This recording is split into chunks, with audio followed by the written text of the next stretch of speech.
अगला जो टॉपिक है वो क्लोरोप्लास्ट बचा हुआ है इसमें भी। क्लोरोप्लास्ट में सॉरी प्लास्टिड क्या है वो प्लास्टिड्स। ठीक, प्लास्टिड्स। तो प्लास्टिड्स जो होते हैं कहाँ देखने को मिलते हैं? प्लांट्स में मिलेंगे। कहाँ मिलेंगे? प्लांट्स में। और कहाँ मिलेगा? यूकेरियोट्स। ठीक है, तो आपको इन ऑल प्लांट्स सारे प्लांट में क्या होते हैं? प्लास्टिड्स देखने को मिलते हैं। ठीक है, जो प्लास्टिड्स हैं वो कितने टाइप के होते हैं? तो प्लास्टिड्स 3 टाइप के। कौन कौन सा हो गया? क्रोमोप्लास्ट हो गया। ठीक है, और क्लोरोप्लास्ट और लीकोप्लास्ट है। क्रोमोप्लास्ट क्या है? प्लांट के वो पार्ट जो कलर्ड है, जैसे पेटल्स होते हैं, ठीक है, वहां पर क्रोमोप्लास्ट देखने को मिलते हैं। Means they are coloured except the green colour. Green colour को छोड़ करके बाकी सारे कलर के होंगे क्रोमोप्लास्ट। ठीक है, ये क्या है? कलर्ड है एक्सेप्ट ग्रीन कलर।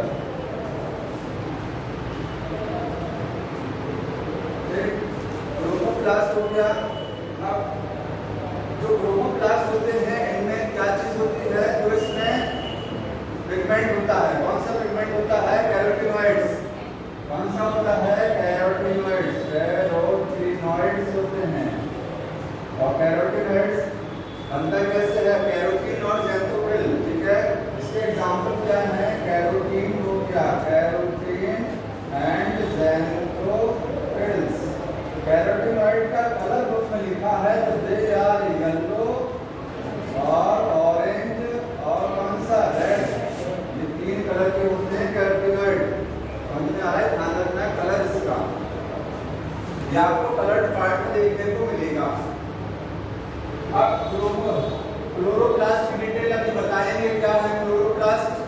ठीक है, लीकोप्लास्ट जो है, लीकोप्लास्ट प्लांट के उस पार्ट में मिलेगा जो पार्ट में सनलाइट नहीं पहुंचती है। The part which are away from sunlight. For example underground part. Plant के जो पार्ट अंडरग्राउंड है, जैसे रूट है, ठीक है, या अंडरग्राउंड कहीं स्टेम है, पोटैटो हुआ, तो ऐसे पार्ट में क्या मिलेगा? ल्यूकोप्लास्ट, जहां पर लाइट नहीं जाती, जिस हिस्से में लाइट नहीं जाती। ठीक है, ये आपके जनरली कहाँ मिलेंगे? जनरली अंडरग्राउंड पार्ट में होते हैं। अंडरग्राउंड पार्ट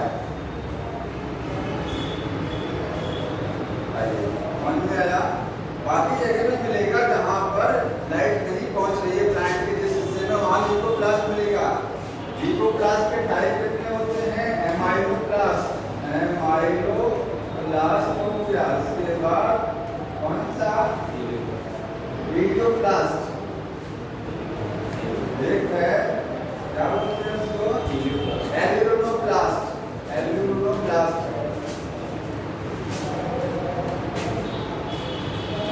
और तीसरा एक टाइप है वीडियोप्लास्ट। ये है ना वीडियोप्लास्ट।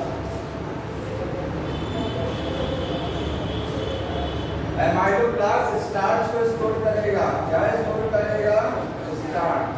ठीक है, और एल्यूमिनोप्लास्ट प्रोटीन को स्टोर करता है, प्रोटीन को। और ये ऑयल को स्टोर करते हैं, ऑयल एंड लिपिड्स को। समझ में आया? ये ऑयल और लिपिड को स्टोर करेंगे। ये 3 टाइप के ल्यूकोप्लास्ट हैं। किसके आधार पर डिवाइड किया गया? क्या वो स्टोर कर रहे हैं। नाम से ये एमाइलोस क्या करता है? स्टार्च का डाइजेशन करता ना, एंजाइम एमाइलेज है ना, एमाइलेज एंजाइम। ठीक है, एल्यूमिनोप्लास्ट प्रोटीन को स्टोर करेंगे। अब इसके बाद क्या है? क्लोरोप्लास्ट। ठीक, अगली चीज दी हुई है इसमें क्लोरोप्लास्ट।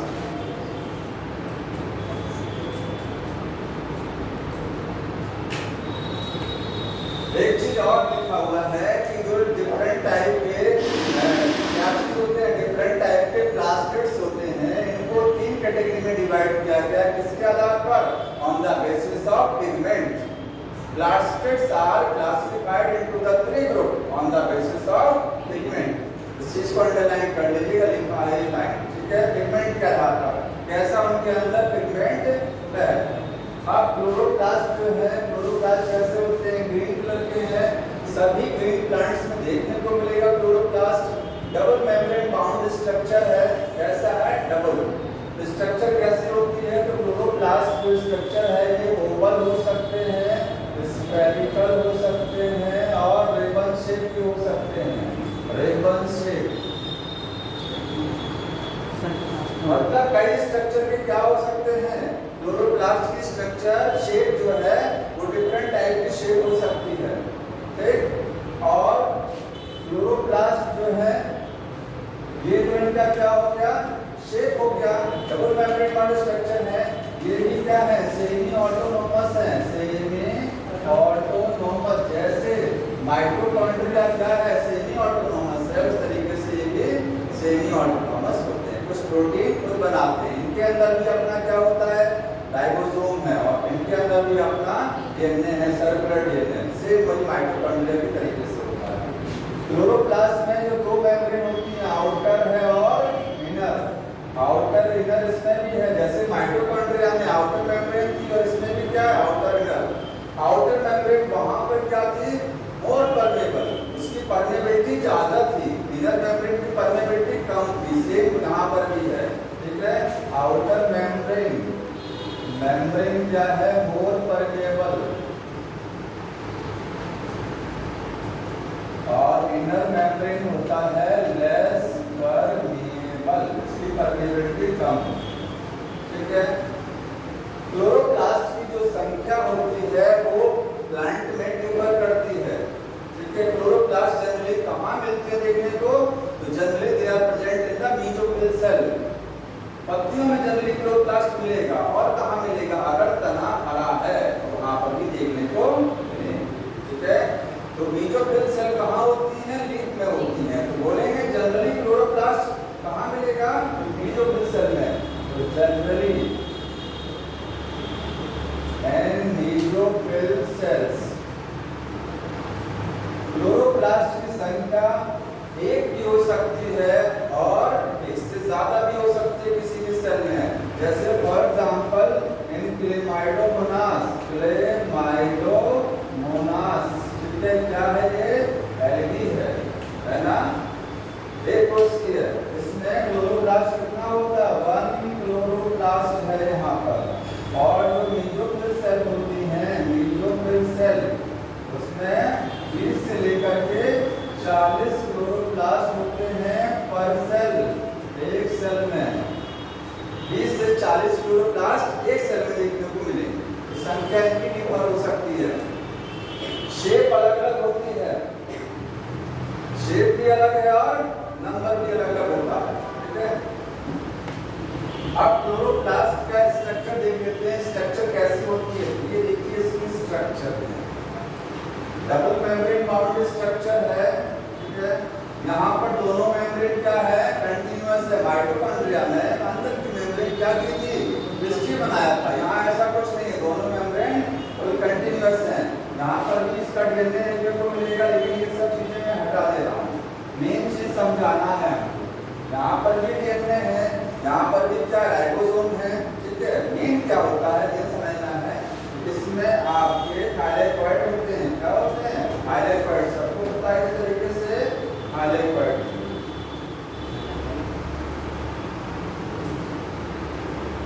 जैसे सिक्का होता है, कॉइन का जो स्टैक होता है, स्टैक, उसको क्या बोलते हैं, ढेर, सिक्के का ढेर, स्टैक ऑफ कॉइन।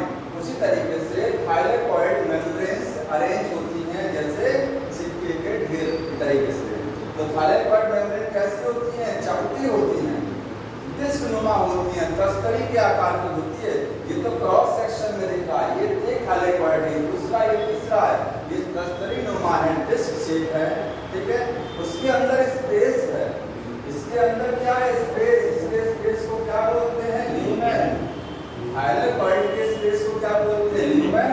एक थाइलेकॉइड है, थाइलेकॉइड के बंडल को बोलते हैं ग्रेनम। ये पूरा सबको पता है, इतना चीज ये क्या हो गया, ग्रेनम हो गया, ठीक है। और ये सिंगल थाइलेकॉइड ग्रेनम आपस में किससे जुड़ा है? स्ट्रोमा लैमिनी से। ये भी थाइलेकोइड मेम्ब्रेन है, इसको क्या बोलते हैं? स्ट्रोमा लैमिनी बोला जाता है। ठीक है, क्लोरोफिल का मॉलिक्यूल कहाँ मिलेगा? इसमें क्लोरोफिल कहाँ होता है? कहते हैं क्लोरोफिल है क्लोरोप्लास्ट में। किस जगह है क्लोरोफिल? अंदर थाइलेकोइड मेम्ब्रेन के इनर सरफेस में क्लोरोफिल का मॉलिक्यूल मिलता है। यहाँ पर क्लोरोफिल के मॉलिक्यूल इस मेम्ब्रेन में लगे रहेंगे, यहाँ पर। समझ आया? ठीक है, क्लोरोफिल के मॉलिक्यूल यहाँ रहेंगे और इसके साइटोप्लाज्म जो होगा उसके साइटोप्लाज्म को क्या बोलेंगे? स्ट्रोमा। ठीक है, माइटोकॉन्ड्रिया के साइटोप्लाज्म को मैट्रिक्स बोलते हैं। M for mitochondria, M for matrix, stroma हो गया। इसमें कौन से एंजाइम होंगे बताइए? इसमें कौन से एंजाइम मिलेंगे? देखो, क्योंकि क्लोरोप्लास्ट में होता क्या है, आपका फोटोसिंथेसिस होती है। वो फोटोसिंथेसिस की कौन सी रिएक्शन चलती है? डार्क रिएक्शन, प्रकाश संश्लेषण होता है ना। तो प्रकाश संश्लेषण में क्या बनता है? कार्बोहाइड्रेट या स्टार्च बनता है ना। तो इसमें कार्बोहाइड्रेट को बनाने वाले एंजाइम मिलेंगे देखने को। तो स्ट्रोमा में क्या होता है? एंजाइम मिलते हैं। कौन से एंजाइम? और कार्बोहाइड्रेट। बताइए क्या प्रोटीन भी बनती है? क्लोरोप्लास्ट में प्रोटीन बनेगा कि नहीं बनेगा? लिखा है कार्बोहाइड्रेट और प्रोटीन को बनाने वाले एंजाइम, क्योंकि प्रोटीन भी बिना एंजाइम की मदद से नहीं बनती है सब। ठीक है, अमीनो एसिड आपस में जुड़ेगा तो उसके लिए क्या चाहिए? तो कार्बोहाइड्रेट का प्रोटीन को बनाने के लिए जो एंजाइम, प्रोटीन समझने क्यों किया गया है ये तो आपको पता है ना। कार्बोहाइड्रेट इसलिए लिखा गया है क्योंकि इसमें कुछ प्रोटीन बनती है ना, इसके पास अपना डीएनए है, अपना राइबोसोम है, प्रोटीन बनाएगा कि नहीं बनाएगा? कुछ प्रोटीन बनाता है, जैसे माइटोकॉन्ड्रिया बनाता है वैसे ये भी बनाता है। इसलिए लिखा गया है कि एंजाइम मिलेगा इसके अंदर। इसका एंजाइम कार्बोहाइड्रेट और प्रोटीन सिंथेसिस वाला, उसको बनाने वाला। समझ में आया? ये इसका स्ट्रक्चर ये हो गया। और कुछ क्या हुआ है इसके अलावा?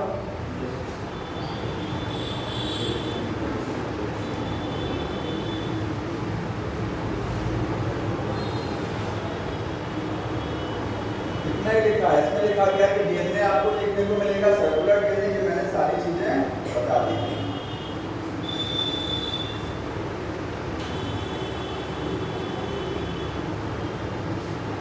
ग्रेना सिंगुलर है कि प्लूरल है? ग्रेना प्लूरल होता है, ग्रेनम सिंगुलर होता है। क्लोरोप्लास्ट के बाद नेक्स्ट क्या है? साइटो राइबोसोम बता दिया गया है, राइबोसोम कंप्लीट हो गया है। ठीक है, अगला है साइटोस्केलेटन। साइटोस्केलेटन, स्केलेटन का मतलब समझते हैं क्या होता है? स्केलेटन कंकाल तंत्र। हमारे शरीर में हड्डियों का ढांचा वो क्या है? कंकाल। क्या करता है? बॉडी को शेप देता है। शेप समझ रहे हैं ना? शेप, उसको अगर ये ढांचा नहीं रहेगा तो आपकी बॉडी में शेप नहीं रहेगी। ठीक है, बॉडी को सुरक्षा देता है, सपोर्ट देता है। ऐसे ही कोशिका के अंदर भी क्या है? पतले पतले बहुत सारे धागे फैले हुए हैं, उनका जाल है। इसी धागों को क्या बोलते हैं? साइटोस्केलेटन, सेल का स्केलेटन, कोशिका का कंकाल। समझ में आया? तो साइटोस्केलेटन किस चीज का बना होता है? इसमें होता क्या है? इसमें लिखेंगे प्रोटीन के क्या होते हैं? फिलामेंट्स होते हैं। प्रोटीन के धागे हैं सब, प्रोटीन के बने हुए। कहाँ होते हैं? एन सेल साइटोप्लाज्म, सेल के साइटोप्लाज्म में देखने को मिलेंगे या कहेंगे सेल में। ठीक है, क्या करते हैं ये साइटोस्केलेटन? करता क्या है? तो लिखेंगे सेल को सपोर्ट देता है, सपोर्ट देगा सेल को। ठीक है, शेप प्रोवाइड कराएगा। और क्या लिखा है? मोटेलिटी लिखा, पढ़िए, लिखा हुआ ना, मोटेलिटी देगा। अब एक चीज समझ में नहीं आ रही होगी कि मोटेलिटी कैसे देगा, बताएंगे मोटेलिटी कैसे प्रोवाइड कराता है? और बताइए मोटेलिटी कैसे देता है? साइटोस्केलेटन में भी आप 3 तरीके के धागे पढ़ेंगे, उसमें से सीलिया फ्लैजिला होता है ना, उसके अंदर जो धागे हैं, सीलिया फ्लैजिला का काम क्या है? मोटेलिटी देना, मूवमेंट सीलिया और फ्लैजिला के जो धागे अंदर उसमें पड़े होते हैं पतले पतले धागे, वो क्या है, प्रोटीन के धागे हैं। वो धागे सेल के अंदर से बन के आते हैं, सेल बनाती है उन धागों को। समझ में आया? इसीलिए वहाँ मोर्टेलिटी लिखा है, क्योंकि इन फिलामेंट का एक काम और ये भी है मोर्टेलिटी लिखना। कैसे? सीलिया और फ्लैजिला में धागे हैं वो यही। ठीक, अब साइटोस्केलेटन में जो प्रोटीन के फिलामेंट होते हैं ये कितने टाइप के हैं? तो 3 टाइप के होते हैं, लिखेंगे 3 टाइप्स ऑफ फिलामेंट। 3 तरीके के धागे देखने को मिलेंगे। पहला फिलामेंट कौन सा होता है? Micro filament. ठीक है, पहला है माइक्रो फिलामेंट। दूसरा क्या है? माइक्रोट्यूब्यूल। और तीसरा इंटरमीडिएट माइक्रोट्यूब्यूल्स। और तीसरा होता है इंटरमीडिएट फिलामेंट्स। तो ये दरअसल में 3 फिलामेंट किसके आधार पर बनाए गए हैं? मोटाई के आधार पर। मोटाई के आधार पर किसके बेसिस पर है? On the basis of thickness. Thickness के आधार पर। ठीक है, माइक्रोफिलामेंट सबसे पतले धागे थिनेस्ट होते हैं। ये क्या होते हैं? थिनेस्ट, सबसे पतले धागे हैं। माइक्रोट्यूब्यूल सबसे थिक फिलामेंट। ठीक है, ये क्या है? थिक फिलामेंट होते हैं। और इनको लिखेंगे ये थिन फिलामेंट। ठीक है, और इंटरमीडिएट का मतलब ही समझ रहे हैं, बीच का है। ठीक है, इनकी थिकनेस इससे ज्यादा और इससे कम। माइक्रोट्यूब्यूल से कम। तो थिकनेस जो होती है, थिकनेस वो क्या होती है? More than microfilament. माइक्रोफिलामेंट से ज्यादा and less than microtubule. Microtubule से कम। ये वाला आपको ज्यादा देखने को नहीं मिलेगा, इंटरमीडिएट। ये ज्यादा नहीं होते। ज्यादा कौन से हैं? ये। इनको समझ लीजिए, ये कहाँ होते हैं, क्या काम ये करते हैं धागे। ये सब प्रोटीन के धागे हैं, सेल बनाते हैं। सेल में माइक्रोफिलामेंट का काम होता है मेन मोटेलिटी लेना। क्या लेना? मेन काम मोटेलिटी लेना। जैसे अगर मैं इसका काम कहूँ तो एक्सोसाइटोसिस हो गया, एंडोसाइटोसिस हो गया, साइटोसिस, और सेल इन्वेजिनेशन। ये 3 काम समझे। जैसे आप कहते हैं कि अमीबा जो होता है, अमीबा में सेल में होता है। अमीबा की कोई भी कोशिका में अगर सेल मेम्ब्रेन में कोई मूवमेंट होता है, मूवमेंट समझ रहे हैं ना? इस सेल मेम्ब्रेन कहते हैं अंदर की साइड में धस गया, सेल मेम्ब्रेन बाहर चला गया। अमीबा क्या करता है? सीडोपोडिया बनाता है ना। तो सीडोपोडिया बनाने में वो अपने सेल मेम्ब्रेन को आगे बढ़ा देता है। तो सेल मेम्ब्रेन कैसे इधर से उधर मूव कर जाती है? ये मूवमेंट होता है माइक्रोफिलामेंट की वजह से। क्योंकि सेल मेम्ब्रेन के नीचे ये धागे लगे हुए हैं, माइक्रोफिलामेंट। इनकी वजह से सेल मेम्ब्रेन क्या करती है? या तो अंदर मूव करेगी, या तो अंदर की साइड में धसेगा, या तो बाहर की साइड में जाएगा। एक्सोसाइटोसिस समझ रहे हैं ना? एक्सोसाइटोसिस क्या होता है? ये सेल है, यहाँ से कोई चीज जब बाहर निकलनी होती है तो होता क्या है? ये देखिए, सेल मेम्ब्रेन बाहर की साइड में चला गया और मटेरियल कहाँ आ गया? यहाँ आ गया। एंडोसाइटोसिस में क्या होता है? सेल मेम्ब्रेन अंदर की साइड में चली जाती है। अमीबा भोजन को ग्रहण करता है।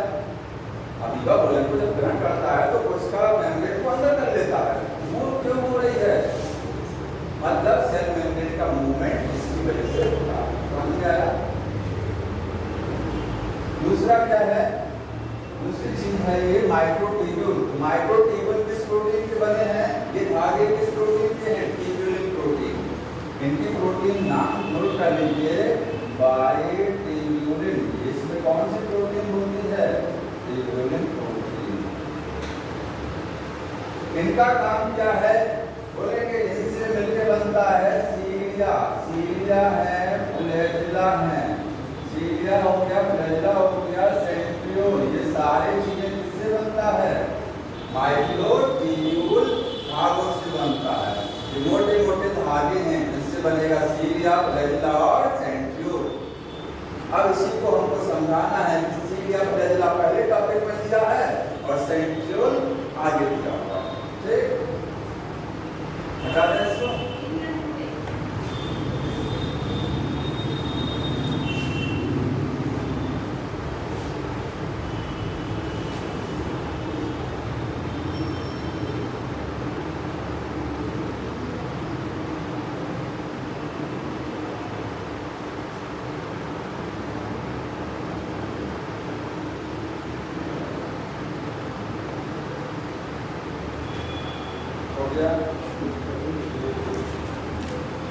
सीलिया और फ्लैजिला, हालांकि दोनों में अंतर है, दोनों में क्या है अंतर, लेकिन दोनों की आंतरिक संरचना एक जैसी होती है। तो पहले हम लोग इसका इंटरनल स्ट्रक्चर पढ़ते हैं, सीलिया फ्लैजिला के अंदर की संरचना कैसे होती है, कैसी है, अंतर क्या है। अंतर इनके काम में है, इनका जो वर्क है उसमें अंतर है। समझ में आया? तो इनकी जो स्ट्रक्चर देखिए, इंटरनल स्ट्रक्चर सेम है। अगर मान लीजिए ये सीलिया है और ये क्या है, आपको फ्लैजिला है, इसको जब टीएस काटेंगे, टीएस समझते हैं, इस तरीके से इसका टीएस काटेंगे तो अंदर से आपको इस तरीके से दिखेगा। ये डायग्राम देख रहे हैं, ऐसे दिखेगा सीलिया या फ्लैजिला, इस तरीके से दिखता है। तो इसको टीएस में देखिए, सबसे बाहर एक आपको इसमें मेम्ब्रेन देखने को मिलेगी, ध्यान रखिएगा। इसमें बाहर की साइड में क्या है, मेम्ब्रेन है। तो सबसे बाहर ये क्या बनाया, मेम्ब्रेन बनाया, ठीक है। इसके बाद अंदर की साइड में इस तरीके से ये स्ट्रक्चर आपको दिखाई दे रहे हैं, ये क्या है, माइक्रोट्यूब्यूल है। कितने होते हैं, 9, टोटल 9 होते हैं, 9 सेट में है। ये बनाया है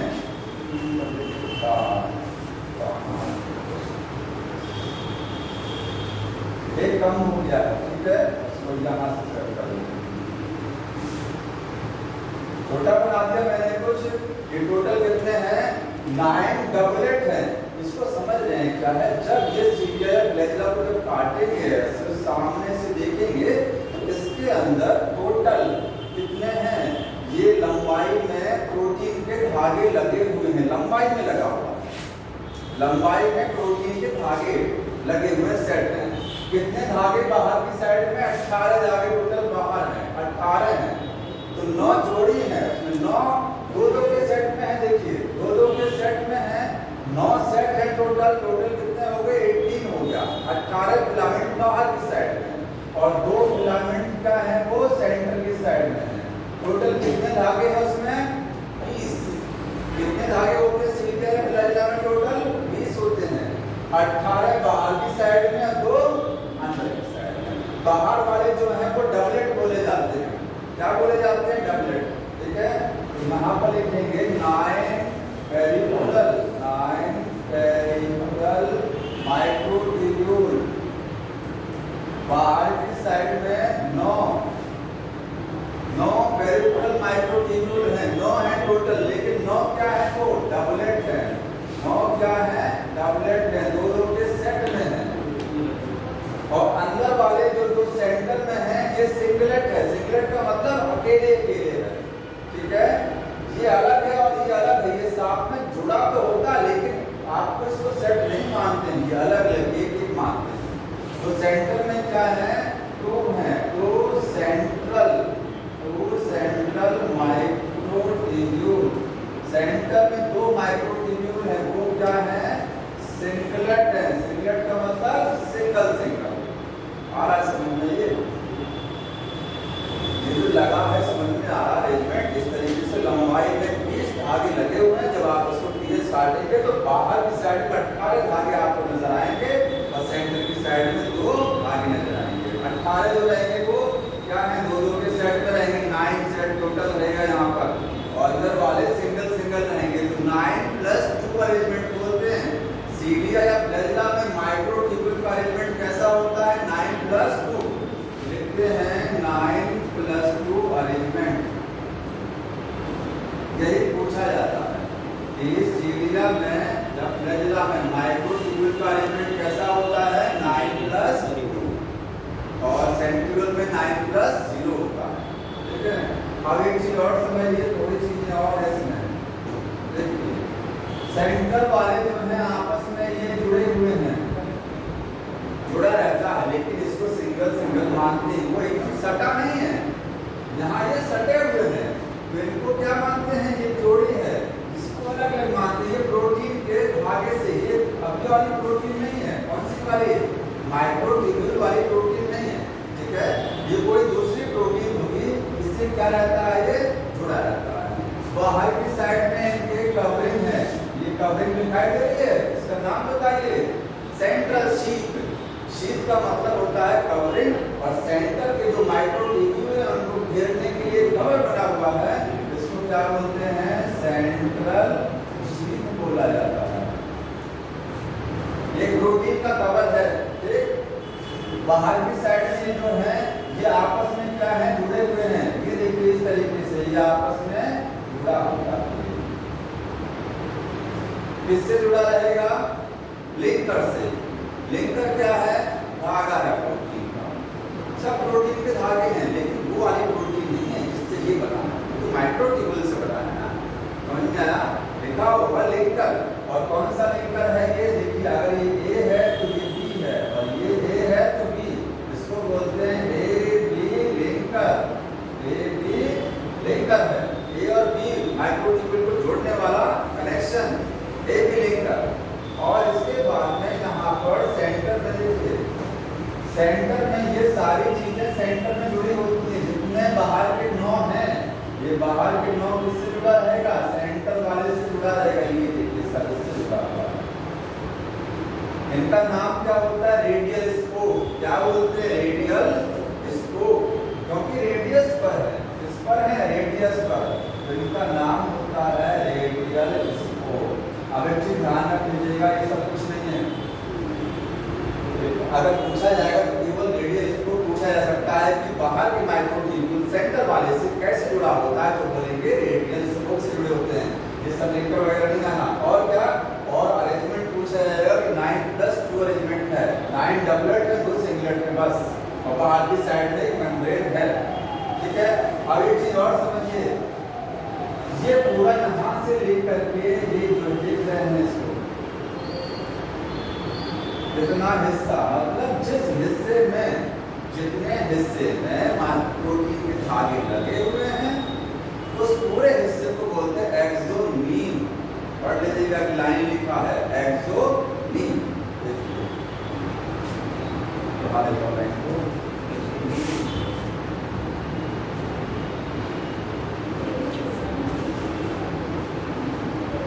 कोर जानते हैं क्या होता है, कोर होता है इसी वाली कोर। अगर कहा जाए सीरिया या फ्लैजिला का इसका जो कोर पार्ट है, कोर पार्ट, वो किस चीज का बना, उसको क्या बोलते हैं, कोर का मतलब होता है मेन पार्ट। मेन पार्ट को बोलते हैं कोर। ये इसका मुख्य हिस्सा यही तो है। तो कोर किस चीज का बना हुआ है, उसको माइक्रोट्यूब्यूल है, और इस पूरे कोर को क्या बोलते हैं हम लोग, एक्सोनीम। तो कोर पार्ट को क्या बोलते हैं, कॉल्ड एक्सोनीम। कहाँ देखने को मिलेगा एक्सोनीम, इधर देख लीजिए। स्पर्म का स्ट्रक्चर सबको पता था, ऐसे जो होता है स्पर्म, स्पर्म ऐसे है।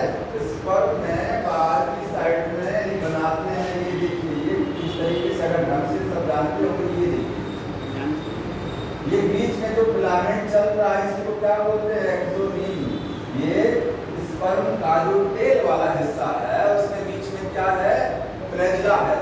यहाँ से लेकर के यहाँ तक के हिस्से को हम लोग क्या बोलते हैं, फ्लैजिला। इस फ्लैजिला पर क्या है, बाहर कवर चढ़ा हुआ है, वो कवर क्या है, ये मेम्ब्रेन है।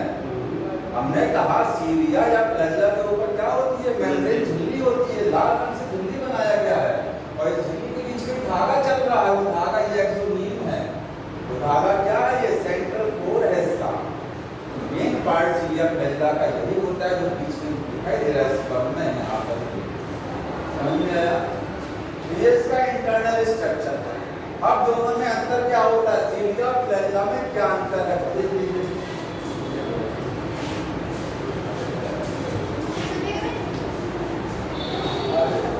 बताइए कोई क्या अंतर है सीलिया और फ्लैजिला में, डिफरेंस जल्दी से बताते जाइए। एक चीज मैंने बताया था, प्रोकैरियोटिक सेल में भी फ्लैजिला होता है, यूकैरियोटिक सेल में भी फ्लैजिला होता है, याद आ रहा है।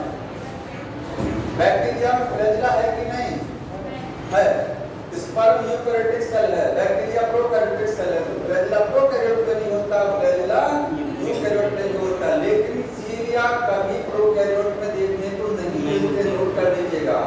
सीलिया always in the eukaryotic cell, note कर लीजिएगा कि सीलिया ओनली इन, केवल कहां होते हैं, यूकैरियोटिक सेल, कभी प्रोकैरियोटिक सेल में सीलिया नहीं होते हैं।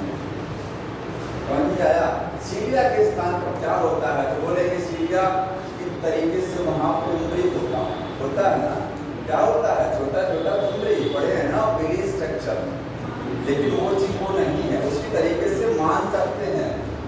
तो सीलिया और फ्लैजिला में क्या अंतर है, तो पहला डिफरेंस है कि ओनली इन यूकैरियोटिक सेल, केवल यूकैरियोटिक सेल में मिलेगा।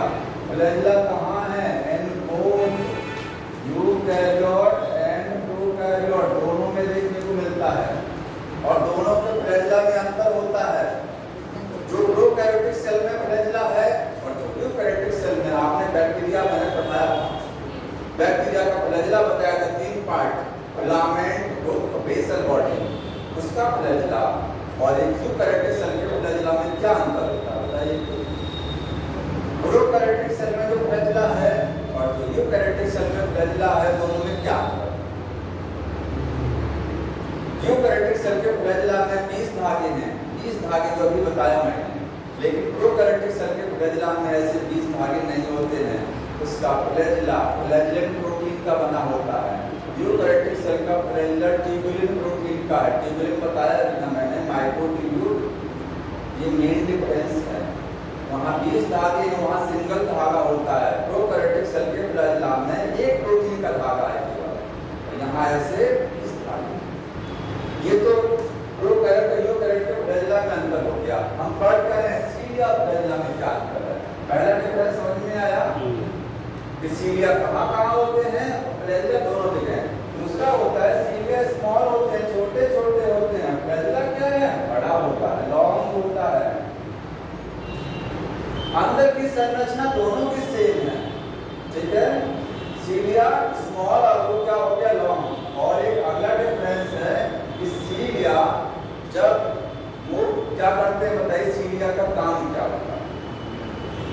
हमारी बॉडी में कहीं सीलिया है, आपका जो है फैलोपियन ट्यूब में सीलिया है, रेस्पिरेटरी ट्रैक्ट में सीलिया है, क्या करता है सीलिया।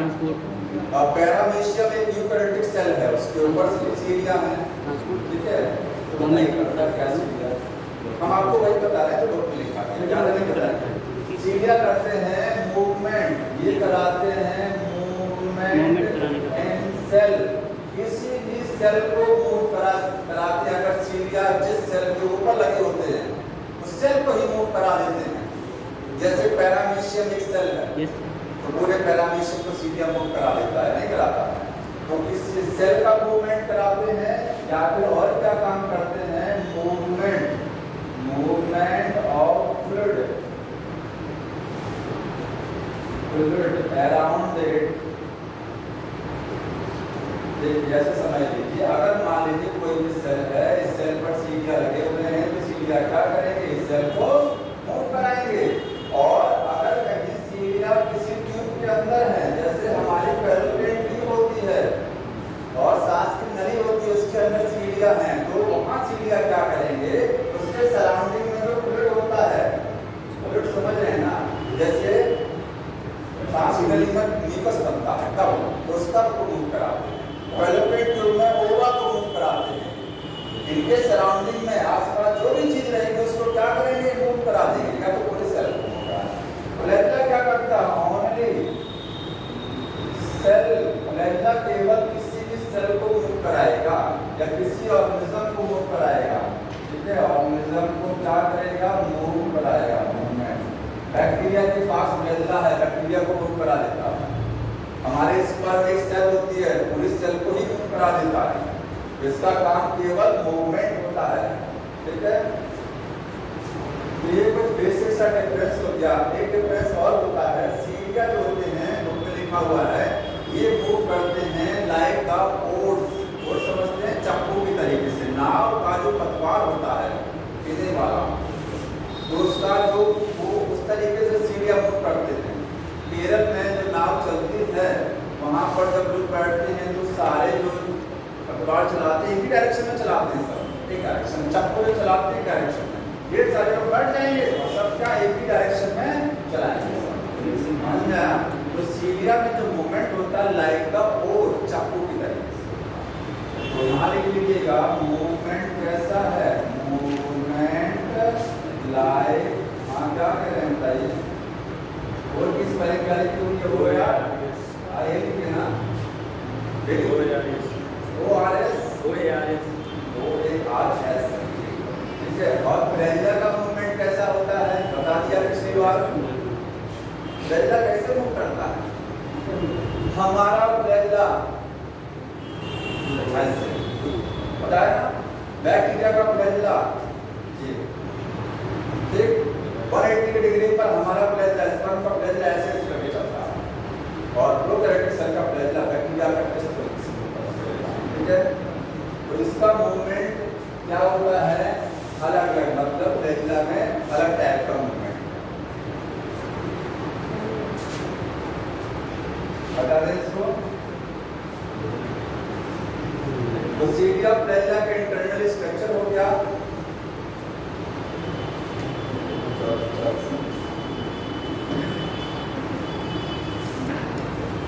अगला है सेंट्रोसोम। अगला जो टॉपिक है वो क्या है, सेंट्रियोल। बताइए सेंट्रियोल क्या है, कहाँ मिलेगा, पहली चीज कहाँ मिलेगा, ओनली इन एनिमल सेल। कहाँ मिलता है, एनिमल सेल में सेंट्रियोल, सबको पता है। प्लांट सेल में सेंट्रियोल नहीं होता। सेंट्रियोल कितने होते हैं, दो होते हैं टोटल। कितने सेंट्रियोल हैं टोटल, दो। अगर डायग्राम दिखाएं तो ये दो सेंट्रियोल हैं, 90 डिग्री एंगल पर लगे होते हैं न्यूक्लियस के पास में। जो हमारे सेल है उसमें जो केंद्रक है, केंद्रक के पास में दो सेंट्रियोल देखने को मिलते हैं, 90 डिग्री एंगल पर लगे होते हैं। ये दो सेंट्रियोल हैं, इस तरीके से 90 डिग्री एंगल पर लगे हुए हैं। तो जो होते हैं कहाँ होते हैं, नियर न्यूक्लियस, न्यूक्लियस के पास में होते हैं, और एट राइट एंगल। देखिए यहाँ पर दो लिख लेते हैं हम लोग, दो होता है वो क्या है, दो है एट राइट एंगल, दोनों राइट एंगल पर है, ध्यान रखना है, ठीक। बताइए सेंट्रियोल के चारों तरफ कोई मेम्ब्रेन होगी कि नहीं होगी, कोई मेम्ब्रेन नहीं होती है, तो होता क्या है इसके चारों तरफ, एक वेरी सेंट्रियोलर स्पेस है, मटेरियल है, प्रोटीन का कुछ मटेरियल इसके चारों तरफ घिरा होता है, मेम्ब्रेन नहीं होती है। यहाँ आप बोलेंगे, ये देखिए इस तरीके से, यहाँ पर क्या है, प्रोटीन का बना हुआ मटेरियल है, ठीक। इसको क्या बोलते हैं, वेरी सेंट्रियोलर मटेरियल। तो सेंट्रियोल जो होते हैं, सेंट्रियोल वो सराउंड होते हैं, सराउंडेड बाय, किससे सराउंडेड होते हैं, very centriolar material, very centriolar material से सराउंडेड होते हैं। वेरी का मतलब चारों तरफ, सेंट्रियोलर का मतलब सेंट्रियोल, समझ में आया, वेरी का ना। और पूरे को हम क्या बोलते हैं, सेंट्रोसोम। इस पूरी संरचना को बोलते हैं सेंट्रोसोम। इसके अंदर दो सेंट्रियोल और बाहर की साइड में मटेरियल, ठीक है। तो होल संरचना बोली जाती है ये सेंट्रोसोम। तो कहा जाएगा सेंट्रोसोम में क्या क्या चीजें होती हैं, आप बोलेंगे इसमें दो चीजें हैं, दो सेंट्रियोल देखने को मिलेंगे और क्या मिलेगा, वेरी सेंट्रियोलर मटेरियल।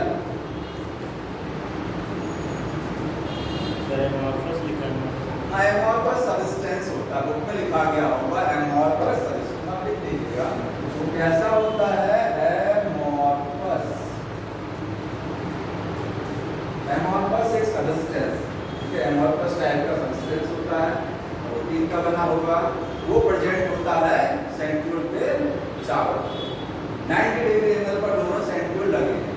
अब एक सेंट्रियोल का डायग्राम कैसे होता है, जैसे सीलिया और फ्लैजिला का अंदर का स्ट्रक्चर हमने पढ़ा, वैसे इस एक सेंट्रियोल का जैसा इसमें होगा वैसे ही अंदर इसमें समझ। ठीक है, एक पहले एक चीज समझ लीजिए कि जो सेंट्रियोल की जो स्ट्रक्चर होती है वो कैसा दिखता है, कार्टवील लाइक। सेंट्रियोल की इंटरनल स्ट्रक्चर कैसे दिखती है, कार्टवील लाइक। बैलगाड़ी का जो पहिया होता है सेम उसी तरीके से इसकी आंतरिक संरचना होती है, इसकी जो इंटरनल स्ट्रक्चर है वो क्या होगा, कार्टवील लाइक। अब कैसे होती है, इस एक का समझ लीजिए, जैसे इसमें है वैसे ही इसमें होगा एक की संरचना, एक सेंट्रियोल अंदर से कैसे होगा। तो जैसे उसमें मैंने बताया 30 धागे लंबाई में लगे हैं, वैसे ही एक सेंट्रियोल में कितने धागे हैं, 27 बाहर, टोटल 27 धागे लगे हैं, 27 तीन के पेयर में है और 9 टोटल है, 9 ट्रिपलेट। समझ में आता है, डायग्राम देखिए इस तरीके से बनेगा, जितना ये 3 है इसमें एक सेट में कितना है 3, ऐसे 9 सेट बनेंगे टोटल। 9 सेट देखिए मैं ऐसे ही बना दे रहा हूँ, ये देखिए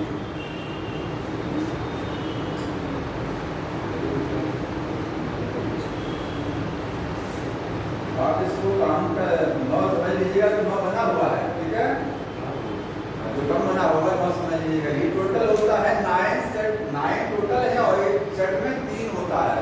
तो ये 9 क्या है, पेरिफेरी पर है, 9 माइक्रोट्यूब्यूल पेरिफेरी पर है, तो 9 पेरिफेरल हो गया, 9 पेरिफेरल।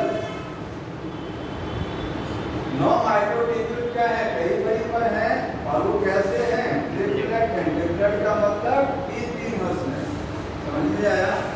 और इसके बाद में सेंटर में कुछ नहीं है, सेंटर खाली है, सेंटर में केवल प्रोटीन है, सेंटर हब बोलते हैं, क्या बोलते हैं, सेंट्रल हब है, किस चीज का बना है, प्रोटीन का।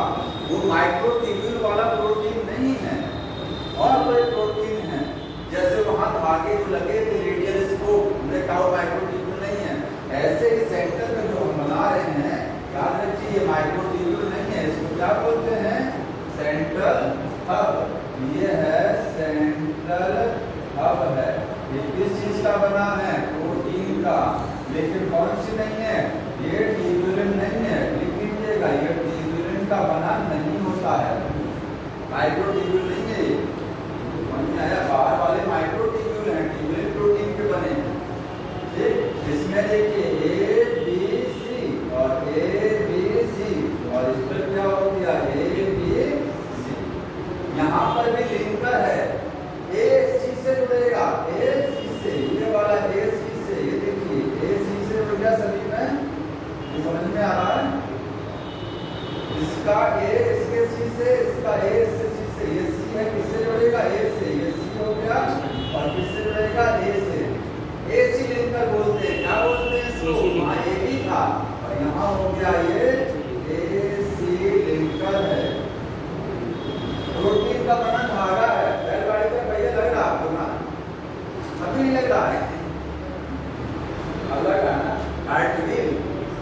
सेंटर में माइक्रोट्यूब्यूल नहीं है, और ये जो बाहर के पेरिफेरल माइक्रोट्यूब्यूल है, ये सेंटर से कैसे जुड़ेगा, ये सेंटर से जुड़ेगा रेडियल स्कोप, ये देखिए इस तरीके से, ये सेंटर से सब रेडियल, अब लगेगा, अब तो लगेगा, अब लगा, ये रेडियल स्कोप है, क्या बनाया मैंने, ये रेडियल, कुछ याद नहीं रखना है, सेम उसमें था, आपको ध्यान ये रखना है कि 9+0 अरेंजमेंट, कैसा अरेंजमेंट होता है, बाहर की साइड में 9 पेरिफेरल माइक्रोट्यूब्यूल जो ट्रिपलेट में है और सेंटर में क्या है, सेंटर में 0 है, कोई माइक्रोट्यूब्यूल नहीं है, इसीलिए 9+0 अरेंजमेंट होता है, 9+0 है। माइक्रोट्यूब्यूल का अरेंजमेंट कैसा है, 9+0, वहाँ 9+2 था, ठीक है।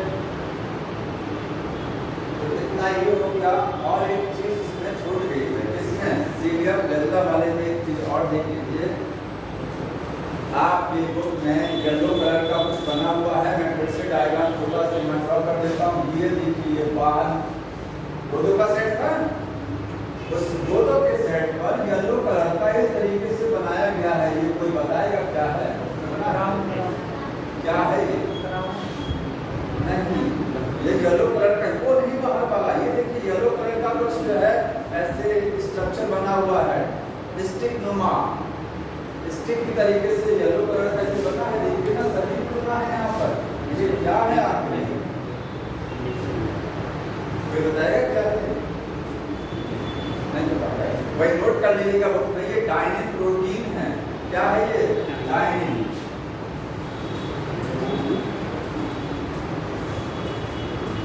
ये डाइनिन प्रोटीन का बना हुआ स्टिक है। क्या लगता है ये? सीलिया और फ्लैजिला में मूवमेंट होता है कि नहीं होता? बताइए। मूव करता है ना, सीलिया भी मूव करता और फ्लैजिला। ये सेंट्रल मूव करता कहीं? सेंट्रल में कोई मूवमेंट नहीं है। इसको एनर्जी नहीं चाहिए, उनको ऊर्जा चाहिए, क्योंकि जब मूव करेंगे तो जाहिर सी बात है एनर्जी चाहिए। कहाँ से आती है एनर्जी? यही डाइनिन प्रोटीन क्या करती है? एटीपी बनाने में मदद करती है। नोट कर लीजिएगा डाइनिन का रोल क्या है? एटीपी फॉर्मेशन करती है, ये उसमें मदद करती है। बस समझ में आया? एटीपी फॉर्मेशन में इसका रोल होता है। यहाँ पे भी फिनिश हो गया। अगला एक लास्ट टॉपिक समझ लीजिए, न्यूक्लियस है। ठीक, लास्ट टॉपिक क्या है? न्यूक्लियस।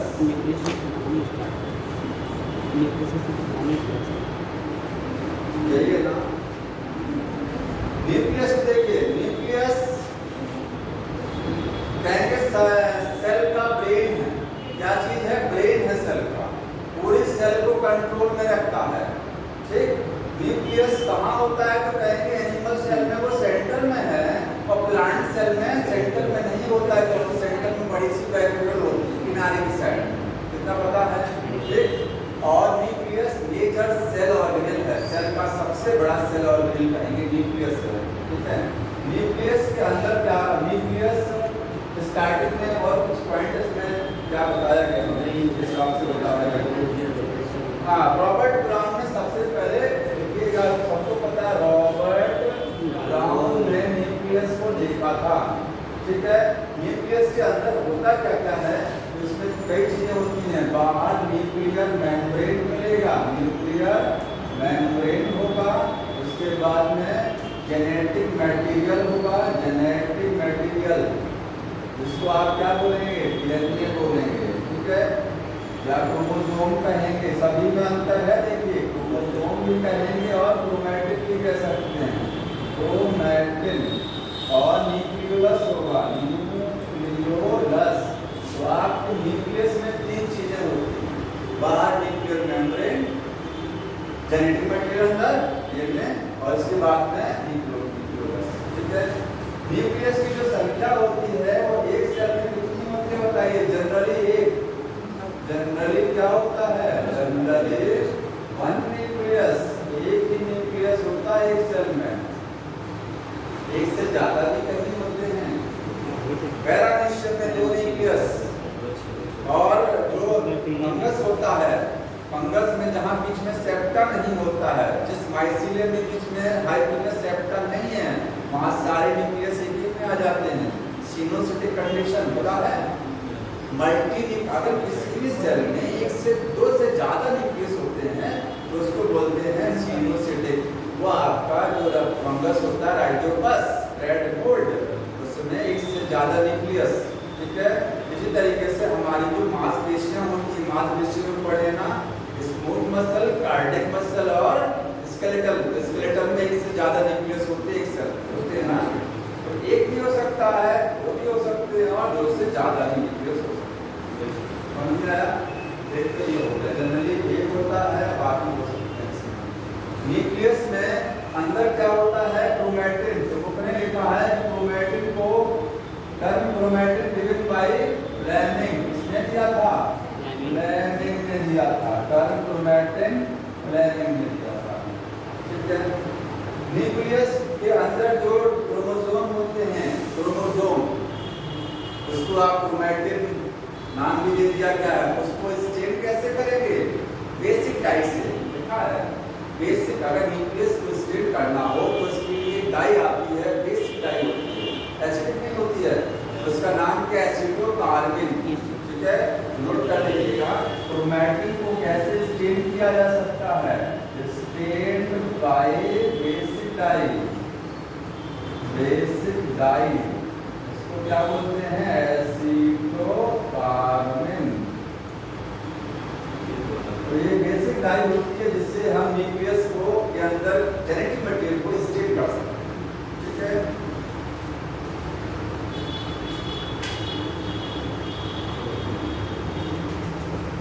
अब न्यूक्लियस में स्ट्रक्चर देख लीजिए, इसका थोड़ा सा आगे देखिए।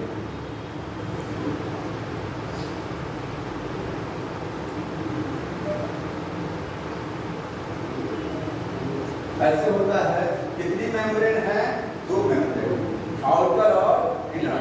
ठीक है, यहाँ पर आपको मिलेगा डीएनए मिलेगा, यहाँ क्या मिलेगा? न्यूक्लियोलस, और अंदर एक लिक्विड भरा होगा, उस लिक्विड को क्या बोलते हैं? न्यूक्लियोप्लाज्म। आपको पता है न्यूक्लियोप्लाज्म बोलते हैं। ये एक लाइन बुक में लिखी गई है कि जो 2 मेम्ब्रेन है, दोनों मेम्ब्रेन जहाँ पर फ्यूज हो जाती हैं, जहाँ फ्यूज हो गया देखिए, और बाहर वाली और अंदर वाली यहाँ जुड़ गया करते हैं। तो न्यूक्लियस मेम्ब्रेन में जगह जगह क्या होते हैं? न्यूक्लियर कोर होते हैं। ठीक है, और न्यूक्लियर एक और लाइन आ गया होगा, perinuclear space. Perinuclear space मतलब न्यूक्लियस के बाहर कोई स्पेस है, दोनों मेम्ब्रेन के बीच में जो जगह दिखाई दे रही है, जगह को क्या बोलते हैं? Perinuclear space. Perinuclear space का मतलब न्यूक्लियस के बाहर दोनों मेम्ब्रेन के बीच में जो जगह है, वो जगह क्या बोली जाती है? Perinuclear space. ठीक है, तो पेरी न्यूक्लियर स्पेस करता क्या है? न्यूक्लियस के अंदर कोई भी चीज अंदर एंटर करेगा या अंदर से बाहर जाएगा, उसको कंट्रोल करता है। समझ में आया? ये जो न्यूक्लियर कोर देख रहे हैं, ये क्या है? न्यूक्लियर कोर है। इसका काम क्या होता है? इसका काम लिखा गया है कि इससे आरएनए और प्रोटीन का क्या हो सकता है? ट्रांसपोर्ट होता है, ट्रांसपोर्ट इन बोथ डायरेक्शन। मतलब बताइए डीएनए से आरएनए कहाँ बनता है? डीएनए से। न्यूक्लियस के अंदर क्या होता है? न्यूक्लियस के अंदर डीएनए है। ठीक है, आरएनए कहाँ बनेगा? ट्रांसक्रिप्शन कहाँ होगा? अंदर ही होगा। ठीक है, इसके बाद में आरएनए जब बन जाएगा तो आरएनए के अंदर क्या होगी? प्रोसेसिंग। आरएनए बन के सेल के साइटोप्लाज्म में जाएगा ना, क्योंकि प्रोटीन कहाँ बनती है? साइटोप्लाज्म। तो अंदर से ये न्यूक्लियर कोर का काम समझा रहे क्या होगा। अंदर से कोई भी चीज जब बाहर जानी होती है तो इसी रास्ते से होकर के जाएगा, अंदर से कुछ बाहर जाएगा। क्या जाता है बाहर? कहेंगे आरएनए जाता है बाहर। समझ में आया? और बताइए क्या जाता है? हाँ, न्यूक्लियस के अंदर से कौन सी चीज बाहर निकलती है? सेल के साइटोप्लाज्म में कौन सी चीज जाएगी? एक तो प्रोटीन नहीं जाता, पहले तो आरएनए जाएगा अंदर से आरएनए बन के आया, बाहर निकल जाएगा। ठीक है, और क्या जाएगा? हाँ, आरएनए जाएगा, और क्या जाएगा? और देखिए, और बाहर से अंदर कुछ ट्रांसफर होगा? क्या ट्रांसफर? बाहर से अंदर भी कोई चीज जाती है। उसने लिखा है कि आरएनए बाहर भी जा सकता है और आरएनए अंदर भी जा सकता है। नोट कर लीजिएगा। इसी तरीके से प्रोटीन बाहर भी जा सकती है और प्रोटीन अंदर भी जा सकती है। इसको समझ लीजिए थोड़ा सा। अभी आपको केवल इतना ही पता है कि अंदर से केवल आरएनए बाहर जाता है प्रोटीन बनाने के लिए। बाकी ये जो लिखा हुआ है कि दोनों चीजें जा सकती हैं, बाहर से आरएनए अंदर भी जा सकता है और अंदर से आरएनए बाहर। ऐसे प्रोटीन बाहर से अंदर भी जा सकती है, अंदर से बाहर भी। इसको समझिए, हमको पता है ना कि आरएनए बाहर जाता है, तो सबको क्लियर है। अंदर से आरएनए सेल के साइटोप्लाज्म में जाएगा। कभी कभी आरएनए भी मूव कर जाता है बाहर से इनसाइड। मूव करती है। तो आपको पता होना चाहिए कि राइबोसोम बनता कहाँ है। राइबोसोम कहाँ बनते हैं? अंदर न्यूक्लियस के ठीक बाहर। कौन बनाता है राइबोसोम को? एंडोप्लाज्मिक राइबोसोम नहीं बनाता, न्यूक्लियोलस बनाता। केंद्रिका इसको बोलते हैं हिंदी में। केंद्रिका क्या बनाती है? राइबोसोम। न्यूक्लियोलस कहाँ है? अंदर है। राइबोसोम को बनाने के लिए दो चीजें चाहिए। एक चाहिए आरएनए प्लस प्रोटीन। तो बताइए प्रोटीन कहाँ से आएगा? राइबोसोम बनता है अंदर। आरएनए अंदर बनता है, समझ में आता है कि आरएनए तो अंदर से मिल जाएगा, लेकिन प्रोटीन कहाँ से आएगी राइबोसोम बनाने के लिए? ये जो प्रोटीन बाहर से अंदर जा रही है, ये किसके लिए जा रही है? राइबोसोम को बनाने के लिए। इसकी प्रोटीन है और राइबोसोम। तो राइबोसोम, क्योंकि हम जानते हैं बाहर प्रोटीन बनता है ना, हमको पता है कि बाहर प्रोटीन बनती है, ठीक है। तो बाहर से वो प्रोटीन अंदर की साइड में जाएगा तो क्या बनेगा? राइबोसोम बनेगा। क्योंकि आरएनए तो अंदर बन चुका है, लेकिन प्रोटीन बाहर से आएगा। बाहर से अंदर से प्रोटीन भी क्या जाती है? बाहर की साइड में ट्रांसफर होती है, ठीक है। कुछ प्रोटीन इनसाइड से बाहर की साइड में ट्रांसफर होता है। ये दोनों डायरेक्शन में रूप लिखा है कि दोनों साइड में क्या होता है? ट्रांसफर होता है, आरएनए और प्रोटीन। तो इतना चीजें हो गया इसमें न्यूक्लियस के बारे में। अब एक चीज एक और समझना है कि क्रोमैटिन क्रोमोसोम में क्या अंतर होता है। कोई बताएगा क्रोमैटिन और क्रोमोसोम में क्या अंतर? सभी क्रोमोसोम सिंगल में होता है, क्रोमैटिन पूरा गुच्छे में होता है।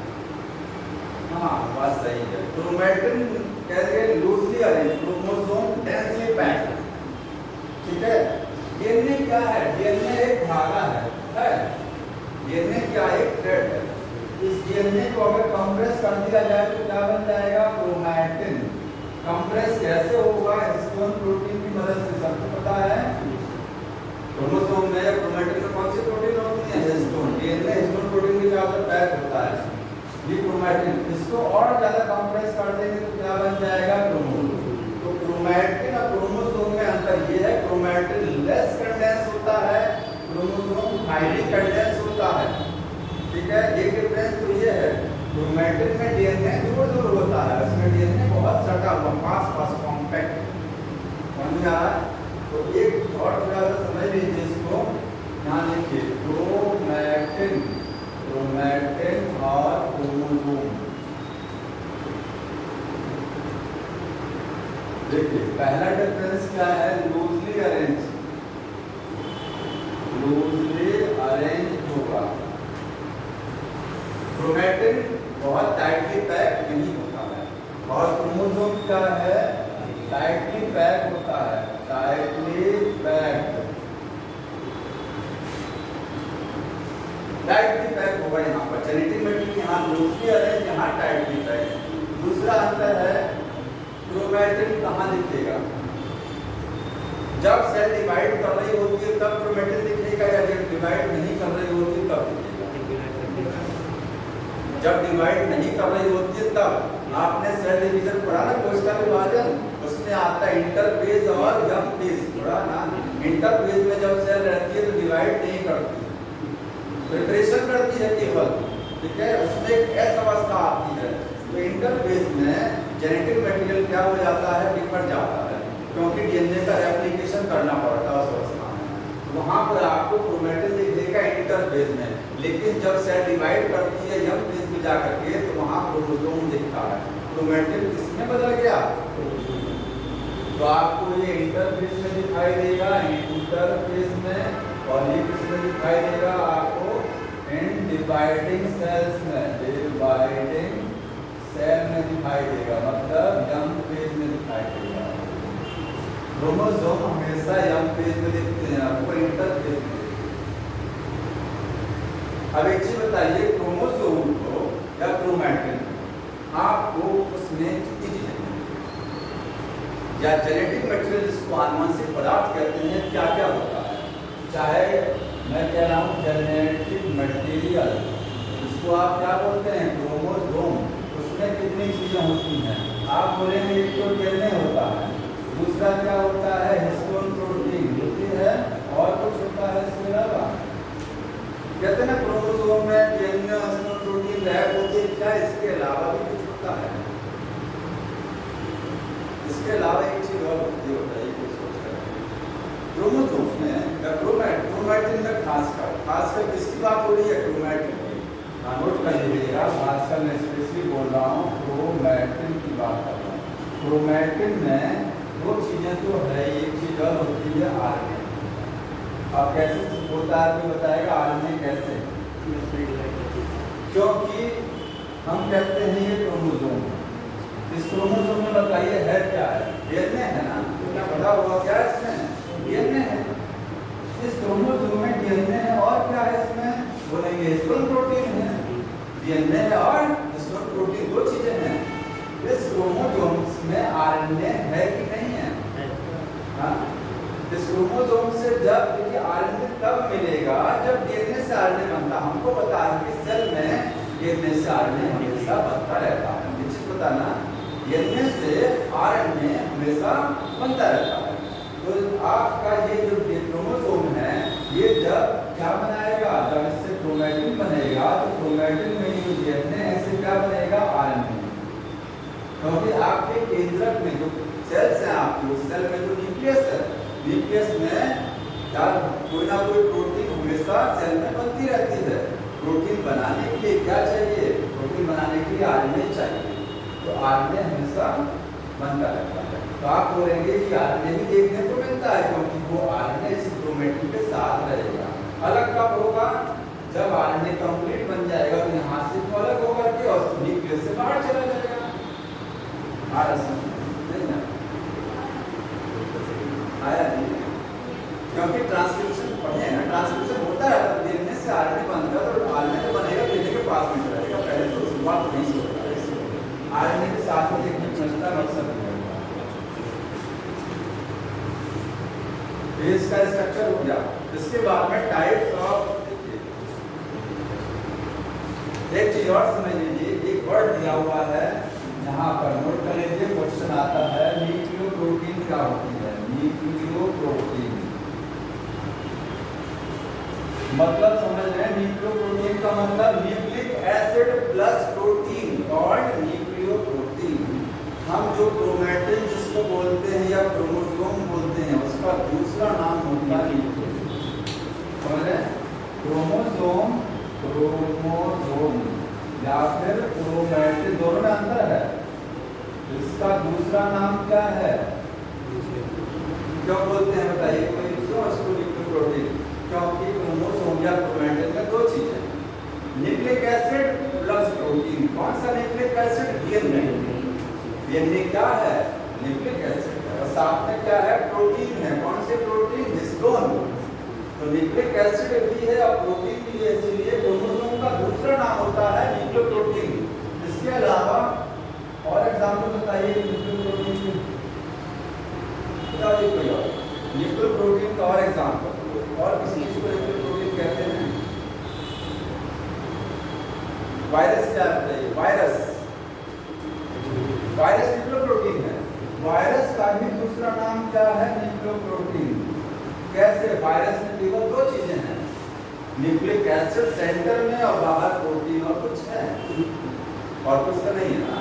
बाहर में, बाहर वायरस में बाहर क्या है? वायरस में बाहर बोलते हैं प्रोटीन का एक कवर होता है और सेंटर में आएगा डीएनए और आरएनए। और डीएनए आरएनए क्या? Nucleic acid. Nucleic acid plus protein, nucleoprotein के कब होता है? राइबोसोम। राइबोसोम भी न्यूक्लियोप्रोटीन है। कैसे है? राइबोसोम में दो चीजें हैं, आरएनए प्लस प्रोटीन। आरएनए क्या हो गया? आरएनए है ना, न्यूक्लिक एसिड एक नहीं है, और प्लस प्रोटीन है। राइबोसोम का ये दूसरा नाम न्यूक्लियोप्रोटीन। ये न्यूक्लियोप्रोटीन के इनके नाम ये सब जो लिखे गए हैं ये सब क्या है? न्यूक्लियोप्रोटीन। लिख लीजिएगा, ये इसके एग्जांपल, एक वर्ड यूज किया गया था न्यूक्लियोप्रोटीन, लिखा है न्यूक्लियर मैट्रिक्स और न्यूक्लियोप्लाज्म कंसिस्ट, यहाँ न्यूक्लियोप्लाज्म कहीं लिखा होगा न्यूक्लियोप्रोटीन। न्यूक्लियस के अंदर जो साइटोप्लाज्म होता है उसको क्या बोलते हैं? न्यूक्लियस का मैट्रिक्स या फिर न्यूक्लियोप्लाज्म। अब एक आप क्रोमोसोम को देख लीजिए, क्रोमोसोम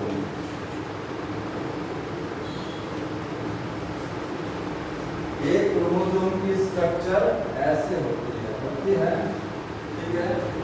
बताइए कितने क्रोमैटिड हैं? One chromosome contain how many chromatid? Chromosome में आपको ये आर्म दिखाई देगा। क्या दिख रहा है? आर्म। जानते हैं क्रोमोसोम कैसे बना? डीएनए के कंडेंसेशन से बना। अगर मैं इसको ये देखिएगा,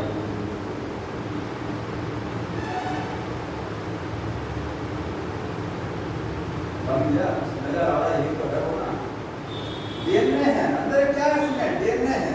इसके चारों तरफ लिपटा है, हिस्टोन प्रोटीन के चारों तरफ लिपटा हुआ है।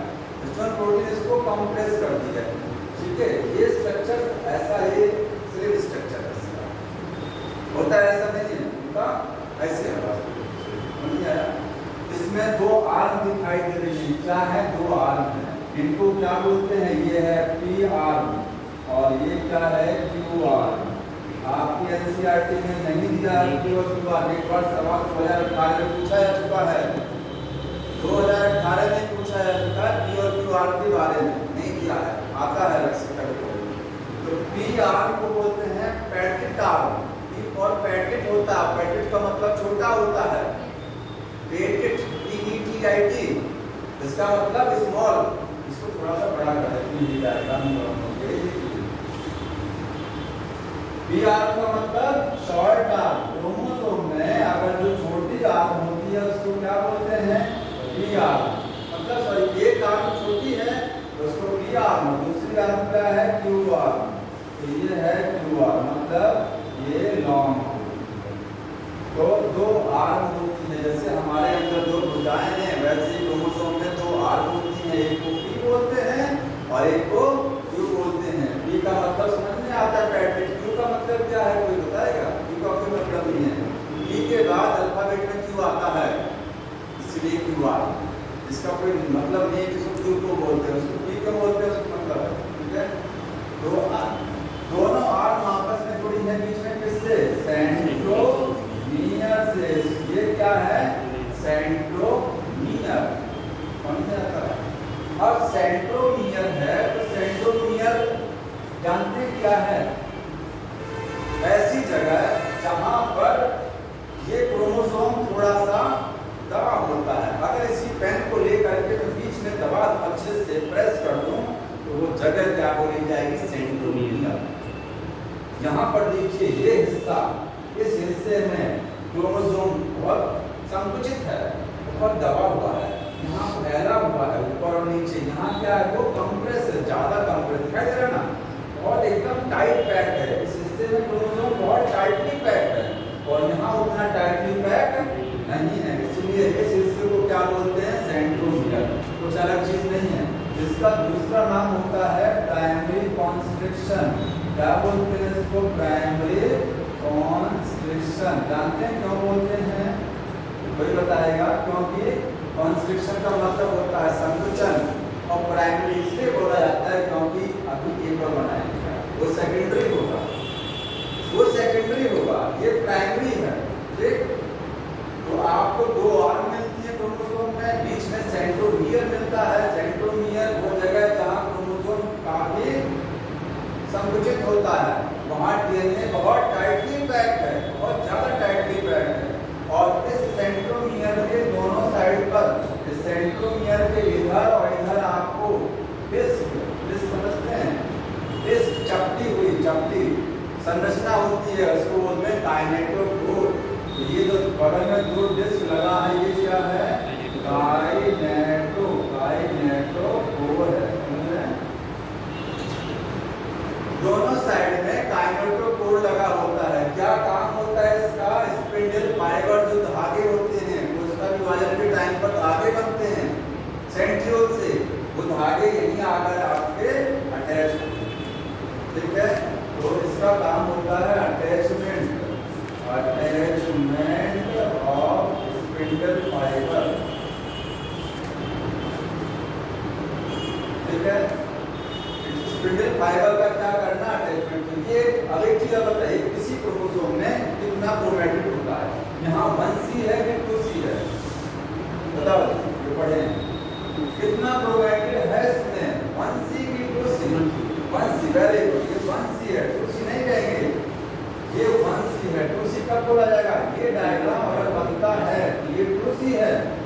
जब S अवस्था आती है S बेस तो कहते हैं उसमें डीएनए रेप्लिकेट कर जाता है।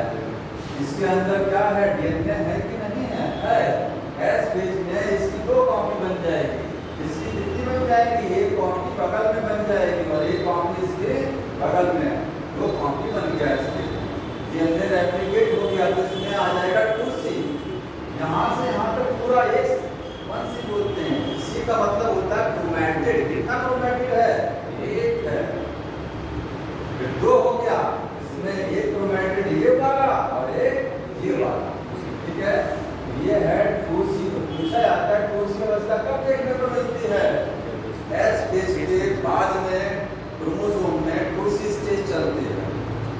जब क्रोमोसोम S फेज में रहेगा डीएनए तो आपको S फेज से ही 2C चालू हो जाएगा। जीवन में जीवन अवस्था जो होती है उसमें क्या होता है? केवल C होता है। क्रोमोसोम में 1C होता है। समझ आ रहा है? आ रहा है। 4C कब होता है? जब होमोलॉगस के सेट जुड़ते हैं। होमोलॉगस क्रोमोसोम के जब सेट जुड़ेंगे तो इसमें 2C इसमें 2C 4C। आपको जाइगोटीन अवस्था पढ़े ना, जाइगोटीन में लेप्टोटीन जाइगोटीन में समजात गुणसूत्र होमोलॉगस क्रोमोसोम आपस में जोड़ी बनाते हैं। तो जोड़ी जब बनती है तो वहां 4C होता है। ये देखिए डायग्राम में ऐसे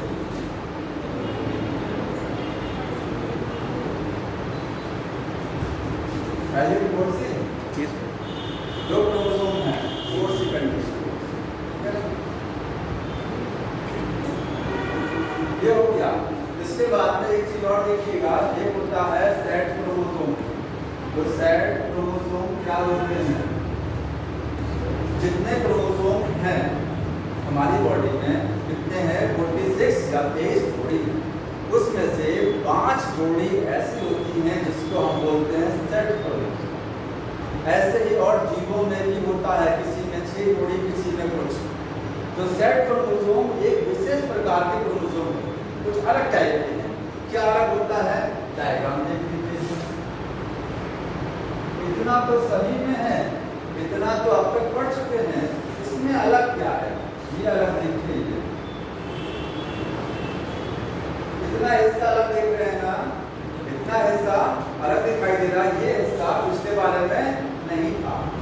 तो ये हिस्सा आपको कहाँ मिलेगा? सेट। सेट को सेट क्यों बोलते हैं? सेट का मतलब होता है सैटेलाइट। इसका दूसरा नाम क्या है? Satellite chromosome. सैटेलाइट क्रोमोसोम क्यों बोलते हैं? क्योंकि ऐसे क्रोमोसोम में आपको एक अलग से छोटा सा हिस्सा क्रोमोसोम में जैसे लटकता हुआ दिखाई देता है, सैटेलाइट की तरीके से। क्या है? यही क्या है? सैटेलाइट है। ठीक है, ये क्रोमोसोम का एक हिस्सा है जो थोड़ा सा अलग से दिखाई देता है। ठीक, ऐसे क्रोमोसोम को सेट। इसमें इसका क्या नाम होता है? सेंट्रोमियर। दूसरा नाम प्राइमरी कॉन्स्ट्रिक्शन। अभी बताया मैंने, संकुचन है ना, यहाँ क्रोमोसोम संकुचित हो गया है। ये सेकेंडरी कॉन्स्ट्रिक्शन। उसको प्राइमरी जानते क्यों बोले? क्योंकि प्राइमरी सब में होता है। वैसे भी याद रखिए, प्राइमरी वो चीज होती है शुरू से अंत तक होती है। बताया था आपको प्राइमरी का स्टेप्स में, शुरू से लास्ट तक ये सभी में मिलेगा प्राइमरी वाला सेंट्रोमीटर, लेकिन सेकेंडरी कुछ में मिलेगा। ये है सेकेंडरी कॉन्स्ट्रिक्शन। सेकेंडरी कॉन्स्ट्रिक्शन है ये। एक बार और कॉन्स्ट्रिक्शन हो गया। ऐसे क्रोमोसोम में 2 कॉन्स्ट्रिक्शन होते हैं, दूसरे वाले को क्या बोलते हैं? सेकेंडरी। ठीक है, और इसी का एक दूसरा नाम होता है, ये कोई इसका एक नाम और होता है NOR, न्यूक्लियोलर ऑर्गेनाइजिंग रीजन। इसका एक नाम और होता है NOR। इसका पूरा नाम लिख लीजिएगा, न्यूक्लियोलर ऑर्गेनाइजिंग रीजन। बताइए कोई सोच करके, न्यूक्लियोलस कहाँ से बनती है? जब कोश का विभाजन होता है न्यूक्लियोलस गायब हो जाती है। न्यूक्लियर मेम्ब्रेन गायब, इतना पढ़ा है ना? सेल डिवीजन के टाइम पर न्यूक्लियर मेम्ब्रेन न्यूक्लियोलस डिसअपियर। ठीक है, दोबारा कैसे बनेगा? दोबारा एक समझता है। क्रोमो क्रोमोसोम से ही न्यूक्लियोलस दोबारा बनती है, ठीक है। तो इसलिए बोलते हैं न्यूक्लियोलर ऑर्गेनाइजिंग रीजन है, यहाँ से न्यूक्लियोलस का ऑर्गेनाइजेशन होता है सेकेंडरी ट्रांसक्रिप्शन से। तो सेट क्रोमोसोम से ही न्यूक्लियोलस बनता है, इतना ध्यान रखिएगा। न्यूक्लियोलस कहाँ से बनेगा? जो सेट क्रोमोसोम होते हैं वो बनाते हैं न्यूक्लियोलस, नॉर्मल में नहीं बनेगा। तो ह्यूमन में अगर कहा जाए, ह्यूमन में कौन कौन से क्रोमोसोम सेट हैं, लिख लीजिएगा 13, 14, 15, 21 और 22। 5 जोड़ी क्रोमोसोम, 5 जोड़ी क्रोमोसोम ऐसे होते हैं हमारे अंदर जो क्या है, सेट क्रोमोसोम, सेटेलाइट क्रोमोसोम। अब 10 मिनट और देख लीजिए type of chromosome, last topic इसका, बहुत जल्दी से पढ़ जाए आगे इसको। टाइप ऑफ क्रोमोसोम्स, अगली बार क्वेश्चन कराना है पर 10 मिनट इसका। किसके आधार पर क्रोमोसोम को डिवाइड कर रहे हैं? सेंट्रोमियर जो बीच में है वो कहां पर है, किसके आधार पर? On the basis of position of centromere, position of centromere. Centromere की पोजीशन हमेशा बीच में नहीं होती है, पोजीशन ऊपर भी हो सकती है, किनारे भी हो सकती है, कहीं पर पोजीशन के आधार पर। जितने जैसे हमारे अंदर 46 क्रोमोसोम होते हैं, तो 46 के 46 में सेंट्रोमियर बीच में नहीं होता है, ठीक है। 4 टाइप के क्रोमोसोम हम लोग पढ़ते हैं। तो पहला क्रोमोसोम कौन सा है? Metacentric, metacentric. दूसरा क्या है? Submetacentric, metacentric. और तीसरा है एक्टोसेंट्रिक, और लास्ट है टीरोसेंट्रिक, टीरोसेंट्रिक। समझ आया? चार डायग्राम देख लीजिए इसका कैसे बनता है चारों का। यहाँ पर सेंट्रोमियर कहाँ है? बीचों बीच में है कि नहीं है? एकदम बीच में बनाया। तो P और Q आर्म क्या हो जाएगी? बराबर हो जाएगी। यहाँ पर P और Q आर्म क्या हो जाती है? बराबर, ध्यान रखना है। सेंट्रोमियर, सेंट्रोमियर कहाँ है? हेड मिडिल पर है, एकदम मिडिल पोजीशन, ठीक। और P एंड Q आर्म क्या है? R इक्वल है। तो P अपन Q रेशियो पूछा जाता है मेटासेंट्रिक का, तो 1 होता है। P अपॉन Q रेशियो कितना आएगा? 1 आएगा मेटासेंट्रिक में, दोनों बराबर हो गया ना, इक्वल हो गया, ठीक है। आर्म रेशियो ऐसे भी पूछ सकते हैं, बताइए इसका आर्म रेशियो कितना होता है? आर्म का रेशियो, आर्म रेशियो यही है P अपॉन Q रेशियो, ठीक है। दूसरा है सबमेटा।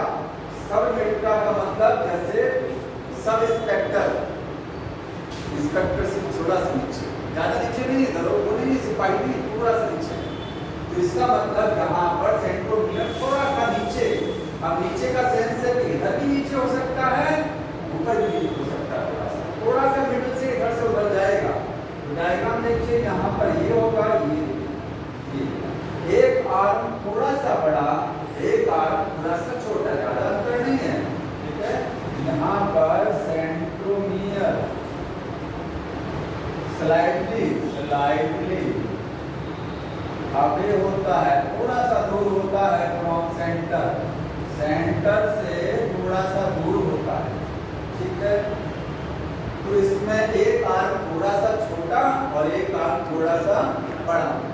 तो छोटा वाला कौन सा होगा? सी बात है, P को हम P वाले को छोटा ही बोलते हैं ना, ठीक है। तो P आर्म जो होगी, P आर्म, P और Q होता है, ये शॉर्ट होता है और ये क्या होता है? लॉन्ग होगा, ठीक है। तो Q जो होगा वो लॉन्ग होगा देन P से, ये देखिए P से लॉन्ग, बहुत ज्यादा लॉन्ग नहीं है, थोड़ा सा ग्रेटर है, ठीक है। तो रेशियो बताइए, P अपन की रेशियो कितना आया? P छोटा है और Q बड़ा है, तो रेशियो कितना जाएगा? Less than 1।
ही आर्म होती है, इसमें पी अपन की रेशियो यहाँ नहीं होता है, एक सिंगल आर्म होती है, ध्यान रखना है। सेंट्रोमियर चला गया ऊपर, आर्म एक ही है, आर्म एक ही है, ठीक है। यहाँ लिखेंगे ओनली वन आर्म, एक ही आर्म होती है इसमें, और सेंट्रोमियर एट एपेक्स एकदम चोटी पर होता है। यहाँ पी अपन की रेशियो नहीं होता है। ह्यूमन में ये तीनों होते हैं, यहाँ लिखेंगे ये वाला एब्सेंट होता है, एब्सेंट इन ह्यूमन। हमारे अंदर हीलोसेंट्रिक नहीं है, बाकी सब है, हीलोसेंट्रिक वाला नहीं होता। और यार बस पूछना है क्रोमोसोम में डिफेक्टिव होता तो ये होता है। हाँ, क्रोमोसोम में जब डिफेक्टिव होता है तो ये होता है। डिफेक्ट क्या होता है जानते हैं? कई म्यूटेशंस को बोलते हैं, क्रोमोसोमल एब्रेशंस। क्रोमोसोम का एक आर्म टूट गया, एक आर्म कहीं से क्रोमोसोम की आर्म पर कहीं से छोटा सा टुकड़ा आकर के जुड़ गया। डिलीशन, एडिशन और इन्वर्जन, एक होता है इन्वर्जन। इतना मान लीजिए क्रोमोसोम है, ये देखिए ये हिस्सा कटा, ए और बी ये कटा, और कटने के बाद में ऐसा जुड़ा ये बी हो गया और ये बी हो गया। इतना हिस्सा कट गया, कटने के बाद उल्टा होकर के फिर वही जुड़ गया, ये होता है इन्वर्जन। डिलीशन, एडिशन, इन्वर्जन, और एक होता है सब्स्टिट्यूशन, ये क्रोमोसोम में होता है। Chromosomal affect. बाकी संख्या जैसे 45 क्रोमोसोम का हो जाना, 47 हो जाना, वो तो डिसऑर्डर है, वहाँ संख्या घटती बढ़ती है, वहाँ क्रोमोसोम की संख्या घटेगा या संरचना में कोई बदलाव नहीं आएगा, ठीक है। ठीक है, लास्ट में एक टॉपिक बचाया गया था माइक्रो बॉडीज, उसको ऑलरेडी सुन लीजिए, कुछ नहीं है 2 मिनट के अंदर। माइक्रो बॉडीज क्या होती हैं? देखिए माइक्रो बॉडीज, ये आप बोलेंगे छोटा छोटा बॉडी है और छोटी छोटी संरचना है, मेम्ब्रेन बाउंड है। कैसा है? मेम्ब्रेन। कितना मेम्ब्रेन होता है? सिंगल मेम्ब्रेन होती है, बाउंड, ठीक है। कहाँ मिलेगा? प्लांट में भी है और एनिमल दोनों में है। प्लांट में भी होता है और एनिमल्स में भी होता है। सर मेनी लिखते हैं। हाँ, मेनी मेम्ब्रेन बाउंड। हाँ क्या करें? मेनी मेम्ब्रेन बाउंड लिखता है। हाँ, मेनी का मतलब एक नहीं होता। जैसे राइबोसोम की संख्या 1.5 सारी, वैसे माइक्रो बॉडी सेल में बस मैनी, ठीक है। मैनी मेम्ब्रेन बाउंड स्ट्रक्चर्स होती हैं, छोटा छोटा होता है, प्लांट एनिमल दोनों में होता है। इसके टाइप कितने हैं? 3 टाइप का होता है। एक होता है स्क्लेरोसोम्स, स्क्लेरोसोम्स हो गया, दूसरा होता है ग्लाइओक्सिसोम्स, और तीसरा क्या है? पेरोक्सिसोम्स। पेरोक्सिसोम्स 3 आपके माइक्रो बॉडीज हैं। स्क्लेरोसोम लिखिएगा ओनली इन प्लांट, ये आपको प्लांट में मिलेगा, ठीक है। प्लांट सेल में जो लाइसोसोम होते हैं उनका नाम होता है स्क्लेरोसोम, ये लाइसोसोम है, ठीक है। ये क्या है? कंटेन एंजाइम्स, कंटेन, इनके अंदर एंजाइम्स होते हैं, लाइक लाइसोसोम। लाइसोसोम है, समझ लीजिए प्लांट सेल का, ठीक है। ग्लाइओक्सिसोम भी आपके प्लांट सेल में ही मिलेंगे। किसमें मिलेंगे? प्लांट्स में मिलेगा। किस हिस्से में मिलेगा? बीज में मिलता है, ठीक है। लिखेंगे इन सीड्स, और कैसे सीड? जिसमें ऑयल होता है, मूंगफली का सीड, सोयाबीन का सीड, जिस जो तेलीय सीड होती है उसमें तेल होता है, वहाँ ग्लाइसोसोम होता है।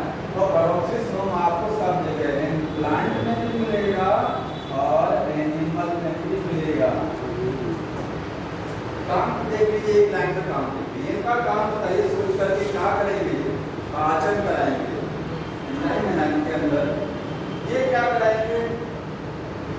ये ग्लूकोज ग्लाइकोसोम जो होते हैं, ये लिपिड या ऑयल को कार्बोहाइड्रेट में बदलेंगे। लिखिएगा ये ऑयल या फिर लिपिड को किसमें बदलते हैं? कार्बोहाइड्रेट में बदलते हैं। इनका काम ही होता है लिपिड या ऑयल को किसमें बदल देना? कार्बोहाइड्रेट में। और पेरोक्सिसोम का काम होता है हाइड्रोजन